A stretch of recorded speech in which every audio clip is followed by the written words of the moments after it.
सो हे die fans, तो लोकी ऐसे तो अपने आधे रास्ते पर पहुंच चुका है और एपिसोड 3 में भाई साहब सब कुछ परफेक्ट था। वो 80s का पैराडॉक्स, वो लव ट्रायंगल, मेजर रिवील्स और उसके साथ साथ टीवी को ऐसे टाटा बाय बाय खोने का डर। तो ये एपिसोड भी आपको हर एपिसोड की तरह एक अलग जोन में ले जाता है। तो चलो चलते हैं एक अलग जोन में, जिसके लिए एक लाइक तो बनता है। तो एपिसोड की शुरुआत होती है फिर से सीजन 1 से, और सीजन 1 के उसी मोमेंट से जिस मोमेंट पर रमोना रेंसलेर टीवी को छोड़कर जाती है। और फिर ये मोहतरमा सीधा आती है 1868 की सेक्टर टाइमलाइन पर, जहाँ पर मिस मिनट इसका इंतजार पहले से कर रही होती है। जैसा कि मैंने बताया था, ये दोनों एकदम उसी राह पर चल रही हैं कि पास्ट में जाकर कैंग को टीवी की गाइड बुक देकर उसको ही हू रिमेन्स बनाना, जो कि प्लान खुद ही हू रिमेन्स का ही था। और ये गाइड बुक वही गाइड बुक है जो औरोबोरस ने लिखी है, और ये गाइड बुक ही एक मेजर रीजन है औरोबोरस की मेमोरी को वाइप ना करने का। तो क्या रमोना रेंसलेर ने कैंग के उस वेरिएंट को ये गाइड बुक दी, तो वहां पर एक नेक्सस इवेंट हुआ, जिससे कि एक और ब्रांच टाइमलाइन क्रिएट हुई। और मैं ये नेक्सस इवेंट की बात इतने कॉन्फिडेंस से क्यों बोल रहा हूँ, क्योंकि जब रमोना को ट्रैक करते हुए लोकी और मोबियस यहाँ पर आते हैं, तो वहाँ पर क्लियरली मेंशन्ड है ब्रांच टाइमलाइन का। और इसी ब्रांच टाइमलाइन में अपना बाबू विक्टर टाइमली भी एग्जिस्ट करता है। और फिर यहाँ आते ही मोबियस शिकागो फेयर का मेंशन करता है, जिसका जिक्र हम ट्रेलर वाली वीडियो में भी कर चुके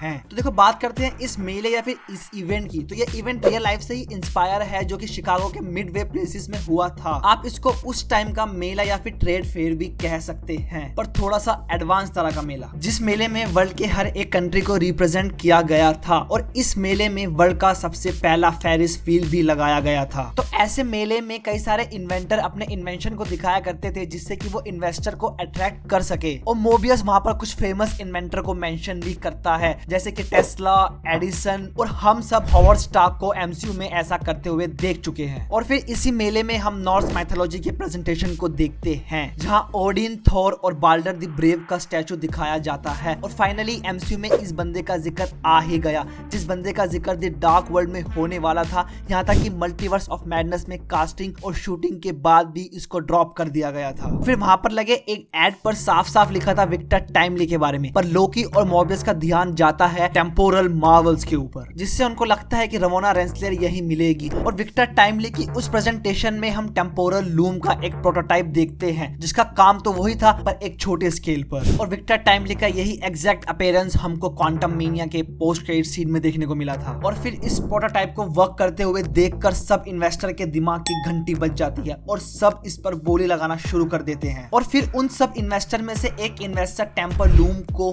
खरीद लेता है, जिसका नाम बताया गया रॉबर्ट बैरॉन। और अगर कॉमिक बुक में झांका जाए तो रॉबर्ट बैरॉन वही बंदा है जिस बंदे ने अपने ही बैंक को लूटने की प्लानिंग की थी। हाँ, अजीब तो है। उसके खराब टेम्पोरल लूम के बाद सब उसके पीछे पड़ जाते हैं, और वहीं हमको एक ऑसम डिटेल देखने को मिलती है, जहाँ विक्टर टाइमली उनसे भागते भागते एक इजिप्शियन थीम के पास जाकर छुप जाता है। अब यहाँ ये इसलिए इम्पोर्टेंट है क्योंकि अगर हम कॉमिक बुक के पन्ने छाने तो इजिप्ट से कैंग का एक बहुत गहरा रिलेशन निकल कर आता है। तो हुआ कुछ ऐसा था कि कैंग का एक वेरिएंट एवेंजर से हार कर टाइम में पीछे आकर एंशिएंट इजिप्ट में बस जाता है, और फिर वो आगे जाकर अपनी नॉलेज से रामा टट बनकर इजिप्ट पर रूल भी करता है। और इसी वेरिएंट को हमने क्वांटम मेनिया के पोस्ट क्रेडिट सीन में भी देखा था। और फिर इसी लोकेशन पर सिल्वी की भी एंट्री होती है, और जैसे कि सिल्वी ने कसम खा रही है कैंग को मारने की, तो वो विक्टर टाइमली के पीछे भी हाथ धोकर पड़ जाती है। अब इन दीदियों को ये समझा है कि अगर ये बंदा नहीं रहेगा तो टीवीए नहीं रहेगा, और अगर टीवीए नहीं रहेगा तो सब कुछ खत्म, तो फ्री विल का क्या पापड़ बेलोगी। और फिर इस गुस्सा गर्मी में विक्टर रमोना के साथ फुर हो जाता है। फिर वो उसको वहां से अपने रूम नहीं अच्छा नहीं लग रहा अपने अपार्टमेंट में ले जाता है, और फिर रमोना को इम्प्रेस करने के लिए वो अपने इन्वेंशन दिखाता है, और रमोना इम्प्रेस होकर सीजन 1 का रीकैप दे देती है। और फिर वहां बैरन की टीम के आने से विक्टर और रमोना शिप के जरिए अपनी लैब की तरफ निकलते हैं। और फिर एक रोमांटिक सीन के साथ विक्टर टाइमली बताता है कि कैसे टीवी की उस गाइड बुक ने उसकी लाइफ बदल दी। और फिर रमोना ऐसे फ्लैक्स मारते हुए बताती है कि तेरी लाइफ यानी वो बुक देने वाली मैं ही थी, और मैं तेरे साथ हमेशा रहूंगी एक पार्टनर की तरह। और सिर्फ इस वर्ड की वजह से विक्टर टाइमली उसको शिप से नीचे फेंक देता है,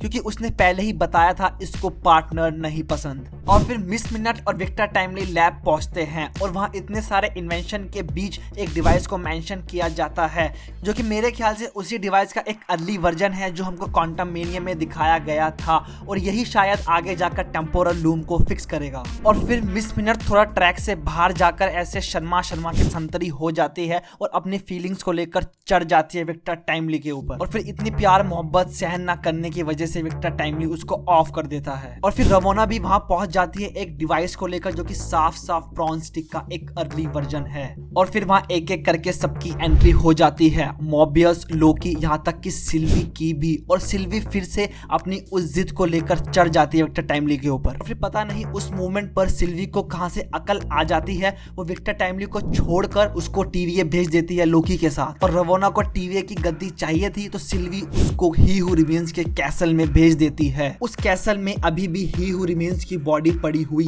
थी, जो कि सीधा रेफरेंस था कॉमिक बुक से। और फिर से मिस मिनट और रवोना का रीयूनियन होता है, पर मिस मिनट कहती है कि मेरे को कैंग के सारे सीक्रेट पता हैं, पर मुझे तुम्हारा भी एक सीक्रेट पता है जो कैंग तुमसे छुपाता आया है। क्या है वो सीक्रेट जो कैंग रवोना से छुपाता आया है? इसके बारे में बकलोली हम आगे की क्वेश्चन वाली वीडियो में करेंगे। तो बस आज का कार्यक्रम इतना ही था। अगर वीडियो पसंद आई है तो लाइक ठोको और ऐसे ही डिटेल वीडियो देखने के लिए चैनल को सब्सक्राइब करें। मिलते हैं नए सवालों के साथ, तब तक के लिए बैंगन खाओ।